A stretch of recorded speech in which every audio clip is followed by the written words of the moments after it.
दोस्तों, एक नगर में एक महान बौद्ध भिक्षु रहा करते थे। वो बहुत ज्ञानी और बहुत शांत स्वभाव के थे, और उनकी यह बात उनकी विशेषता भी थी। एक बार की बात है, बौद्ध भिक्षु नगरवासियों को उपदेश दे रहे थे। बौद्ध भिक्षु कह रहे थे कि शब्दों में जीवन बदलने की शक्ति होती है। अपने शब्दों से जीवन बदलिए। हम जो भी शब्द अपने लिए या दूसरों के लिए कहते हैं, या जो भी बातें करते हैं, उसमें हमें ध्यान देना चाहिए। इतना कहकर बौद्ध भिक्षु ने अपना उपदेश समाप्त किया और वहां से चले गए। एक दिन वह बौद्ध भिक्षु एक मार्ग से होकर गुजर रहे थे। उसी मार्ग से एक युवक होकर गुजर रहा था। उस युवक ने उन बौद्ध भिक्षु को देखा तो वह जोर जोर से हंसने लगा और कहने लगा, रे साधु महाराज, आप तो ढोंगी है। आपके उपदेशों में ये कहने से कि शब्दों में बड़ी ताकत है, आपकी बात सत्य नहीं हो जाएगी। ये सब सिर्फ बातें हैं। भला ऐसे कैसे हो सकता है कि शब्दों से हमारा जीवन बदल सकता है?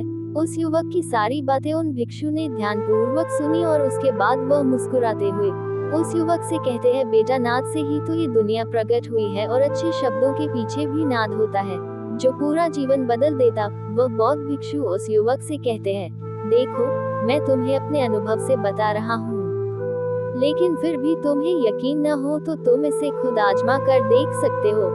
उन बौद्ध भिक्षु की बात सुनकर युवक थोड़ा सा गंभीर हो गया। उसने काफी देर विचार किया। उसके बाद उस बौद्ध भिक्षु से कहता है, हे गुरुवर, अगर ऐसी बात है तो मेरे साथ चलिए। मेरा छोटा भाई है, उसे न जाने क्या हुआ है, वो कुछ नहीं करता। 3 वर्षों से ऐसे ही लेटा हुआ है, जिसकी उम्र 25 वर्ष है। वह दिन भर कुछ न कुछ सोचता रहता है। उसकी हालत देखकर घर में सब परेशान है। माता पिता भी बहुत चिंतित रहते हैं। हम सब ने कई तरीके अपनाए, कई योजनाएं अपनाई, लेकिन कोई काम नहीं आ रहा। वह हमसे कुछ नहीं कहता। परिवार का हर एक सदस्य पूरी तरह से थक चुका है, हार चुका है। आखिर वह क्या करना चाहता है, किसी को कुछ नहीं पता। तो हमारे शब्दों से उसका जीवन क्यों नहीं बदला? और जैसा आप कह रहे हैं कि शब्द सचमुच जीवन बदल सकते हैं, तो क्या आप मेरी मदद करेंगे? इस पर बौद्ध भिक्षु मुस्कुराते हुए उस युवक के साथ चल पड़ते हैं। वह युवक उन बौद्ध भिक्षु को एक खेत में ले जाता है और अपने भाई की तरफ इशारा करके कहता है, हे गुरुवर, यही मेरा भाई है जो पूरे गांव में आलस और मक्कारी के लिए मशहूर है। आप कहते हैं कि शब्दों में वह शक्ति है जो हमारा जीवन बदल सकते हैं, तो क्या आपके शब्द इसका जीवन बदल सकते हैं? अगर यह सत्य है तो आप इसका जीवन बदल कर दिखाएं। बौद्ध भिक्षु उस युवक के भाई को ध्यान पूर्वक देखा। वह एक पेड़ की छांव में आराम से सो रहा था। जब बौद्ध भिक्षु उस युवक के भाई के पास पहुंचे और आराम से उसके सिर पर हाथ फिराते हुए कहते हैं, उठो बेटा, बहुत देर हो चुकी है, ये सोने का समय नहीं है, ये तो जागने का समय है। उन बौद्ध भिक्षु की आवाज सुनकर वह लड़का थोड़ा अचरज में पड़ गया। आखिर कौन है जो मुझे इतने प्यार से जगा रहा है, वरना गांव वाले तो मुझे आलसी और मक्कार ही कहते हैं। उसने आंखें खोली और आंखें मलते हुए उस बौद्ध भिक्षु से कहा, हे गुरुवर, आप कौन हैं और यहाँ क्यों आए हैं? इस पर बौद्ध भिक्षु उस युवक से कहते हैं, बेटा, ये प्रश्न तो मैं तुमसे कहना चाहता हूँ, तुम कौन हो, यही तो तुम्हें जानने की आवश्यकता है। उन बौद्ध भिक्षु की बात सुनकर वह लड़का जोर जोर से हंसने लगता है और कहा, आप मेरे बारे में जानना चाहते हो तो गांव के किसी भी सदस्य से पूछिए, आपको पता चल जाएगा कि मैं कौन हूँ। आपसे हर कोई यही कहेगा, वह आलसी और मक्कार है, तरह तरह के ताने सुनाएंगे, तरह तरह की बात कहेंगे। इससे आपको ये यकीन हो जाएगा और पता चल जाएगा कि मैं कौन हूँ। तभी बौद्ध भिक्षु मुस्कुराते हुए उस लड़के से कहते हैं, सबसे पहले मेरी ये बात सुन लो। मेहनती इंसान के शब्द उसे अंदर से चोट पहुंचाते हैं। कभी अपने आप को कोसो मत। और मेरी ये दूसरी बात भी सुन लो, मैंने गांव वालों से नहीं पूछा तुम कौन हो, मैं तुमसे पूछ रहा हूँ कि तुम कौन हो। लेकिन तुमने तो अपनी आदतें मुझे बताए। आलस तुम्हारी पहचान नहीं, तुम्हारी आदत हो सकती है, और इंसान नहीं, उनकी आदत खराब होती है। इसलिए बेटा, तुम आलसी या मक्कार नहीं हो, ये तो तुम्हारी आदत है। इतनी सी बात है जो गांव वाले नहीं समझ सकते। ये सारी बातें सुनकर लड़का थोड़ा सा आश्चर्यचकित रह गया। क्योंकि गांव वाले हमेशा उसे आलसी और मक्कार कहते थे और तरह तरह की ताने ही सुनाया करते थे। उस बौद्ध भिक्षु की बात सुनकर उस लड़के की आंखों में आंसू आ गए। वह तुरंत ही दोनों हाथ जोड़कर बौद्ध भिक्षु के चरणों गिर गया और उनसे कहने लगा, आप सत्य कहते हैं, ये मेरी आदत ही, मैं इससे बहुत परेशान हूँ। मेरी लाख कोशिश के बाद भी मैं इसे बदल नहीं पा रहा हूँ। कुछ भी कार्य करने की कोशिश करता हूँ तो मेरा ध्यान इधर उधर की बात सोचने में लग जाता है और मैं परेशान हो जाता हूँ और इस दर्द को दूर करने के लिए सो जाता हूँ। इन आदतों को बदल नहीं पा रहा हूँ। जब भी मैं किताब पढ़ने की कोशिश करता हूँ तो मुझे नींद आने लगती है। मन में एक अजीब सा दर्द होने लगता है। ऐसा लगता है कि मेरा जीवन यूं ही व्यर्थ जा रहा है और जब मैं इस दर्द को बर्दाश्त नहीं कर पाता तो मैं सो जाता हूँ ताकि जब मैं उठूं तो दर्द महसूस न हो। और अब ये भी यकीन हो चुका है कि मैं इन आदतों से नहीं निकल सकता। ये आदतें मुझे नहीं छोड़ने वाली। इस पर बौद्ध भिक्षु उस लड़के से कहते हैं, बेटा, यदि तुम इस आलस की आदत को छोड़ना चाहते हो तो मैं तुम्हें एक सही उपाय बता सकता हूँ, लेकिन उसके लिए कल सुबह तुम मुझसे आके मिलना, तभी मैं तुम्हें वो तरीका बताऊंगा।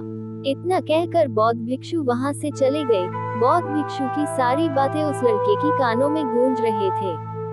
वह समझ नहीं पा रहा था कि बौद्ध भिक्षु ऐसा क्या उपाय बताएंगे जिससे उसके जीवन से आलस्य हमेशा हमेशा के लिए खत्म हो जाएगा। देखते ही देखते रात हो गई। रात भर वह बिस्तर पर करवट लेता रहा और उन बौद्ध भिक्षु की बातों के बारे में सोचता रहा और सुबह हो गई। सुबह होते ही वह लड़का बौद्ध भिक्षु के पास जा पहुंचा और उनको प्रणाम करके कहता है, हे गुरुवर, जैसा कि आपने कहा था, लीजिए मैं आ गया। आप मुझे वह मार्ग बताए जिससे मैं अपने जीवन से इस आलस्य को निकाल सकता हूँ। तभी बौद्ध भिक्षु उस लड़के से कहते हैं, जब भी तुम कोई दुविधा में हो या निर्णय न ले पा रहे हो, तुम्हारे मन में तरह तरह के प्रश्न उठ रहे हो कि मैं क्या करूँ, कैसे करूँ, ये सब कैसे होगा, तब तुम वास्तव में अपने अतीत से सोच रहे हो कि पिछली बार तुम्हारे ऐसा करने पर क्या हुआ या अतीत में लोगों ने तुमसे क्या कहा था। तो आज से कभी भी अपने अतीत से नहीं बल्कि भविष्य का सोचो। इस पर लड़का कहता है कि भविष्य का, वो भला कैसे। तभी बौद्ध भिक्षु उस लड़के से कहते हैं, मान लो तुम्हारे पास किसी चीज की कमी नहीं है, तुम्हारे पास वो सारी सुख सुविधा है जो तुम चाहते हो, तो अब बताओ तुम अपना जीवन कैसे व्यतीत करना चाहोगे। उन बौद्ध भिक्षु की बातें सुनकर वह लड़का सोच में पड़ गया, क्योंकि वो लोगों की आज तक ताने ही सुनता आ रहा है। किसी ने उससे ऐसे बात नहीं की और वह गुरुवर उससे उसके आने वाले भविष्य के बारे में उससे बातें कर रहे थे। उन बौद्ध भिक्षु की बातें सुनकर वो लड़का स्वयं से प्रश्न करने लग गया, यदि मेरे पास सब कुछ होगा, धन की कमी नहीं होगी, तो मैं अपना जीवन कैसे व्यतीत करूंगा। कुछ देर सोच विचार करने के बाद उन बौद्ध भिक्षु से कहता है, गुरुवर, मैं ये दुनिया घूमना चाहूंगा, पहाड़ों पर चढ़ना चाहूंगा, समुद्र की रेत पर चलना चाहूंगा और मैं एक बहुत बड़ा व्यापारी बनना चाहूंगा। तभी अचानक उसका ध्यान टूट गया और वह गुरुवर से कहता है, पर ये कैसे संभव होगा, मेरे मात्र सोच लेने से ये सब पूरा नहीं होने वाला। ऐसा कहते ही अतीत में बीती हुई सारी घटनाएं उसकी आंखों के सामने से गुजरने लगी और एक बार फिर से निराश होने लगा और अब ये सोचने लगा कि मेरे पास तो पैसे ही नहीं है, तो मैं भला व्यापार कैसे कर सकता हूँ और न मेरे पास कोई व्यापार करने का अनुभव है। इस पर बौद्ध भिक्षु उस लड़के से कहते हैं, हर रात अपना लक्ष्य कागज पर लिखो और उसे अगली सुबह पूरा करने की पूरी कोशिश करो। जो भी कार्य तुमने लिखा हो उसे उसी दिन पूरा करने की हर मुमकिन कोशिश करो। इस पर लड़का कहता है, ठीक है, आप सही कह रहे हैं, लेकिन जब मैं सोचने लगता हूँ तो बहुत बेचैन हो जाता हूँ। तरह तरह के विचार मन में उठने लगते हैं और विचारों को शांत करने के लिए मैं सो जाता हूँ ताकि वो विचार मुझे परेशान न करे। इस समस्या का समाधान करते हुए वो बौद्ध भिक्षु उस लड़के से कहते हैं, बेटा, अंतर्मन की चाल को पकड़ लो और शब्दों की मदद से नया भविष्य बनाओ। इस पर वह लड़का कहता है, ये कैसे संभव होगा। तो गुरुवर मुस्कुराते हुए कहते हैं, कैसे होगा, जो ये सवाल है, ये सवाल नहीं, एक डर है जो तुम्हें अगला कदम लेने से रोक रहा है। तुमने देखा होगा जैसे ही हम अपने अंतर्मन को दोष देते हैं, बुरे शब्द कहते हैं, तो वह अंतर्मन में जाकर बैठ जाता है। जैसा हम पूरी भावना के साथ सोचते हैं, वैसा ही हम बनते चले जाते हैं। तो तुम अपने मन को नए संदेश दो कि मैं अपने कमजोरी को दूर करता हूँ, चिंता को ध्यान में बदलता हूँ, मैं उत्साह और ऊर्जा से भरा हुआ हूँ, लगातार अपने लक्ष्य को पूरा कर रहा हूँ। तो तुम दृढ़ निश्चय से किसी कार्य को करोगे तो वह अवश्य पूरा होगा। इतना कहकर बौद्ध भिक्षु ने कहा, अभी तो इस गांव से जा रहा हूँ, बाद में आके तुमसे मिलता हूँ। ऐसा कहकर वह वहां से चले जाते हैं। पूर्ण विराम। इस पर वह लड़का कहता है कि आप सही कह रहे हैं गुरुवर, अब मैं अपने सारे काम दृढ़ निश्चय से पूरा करने की कोशिश करूंगा। ऐसा कहकर वह लड़का वहां से चला गया और उसके बाद वह बाजार जाके लोगों को ध्यान से देखने लगता है।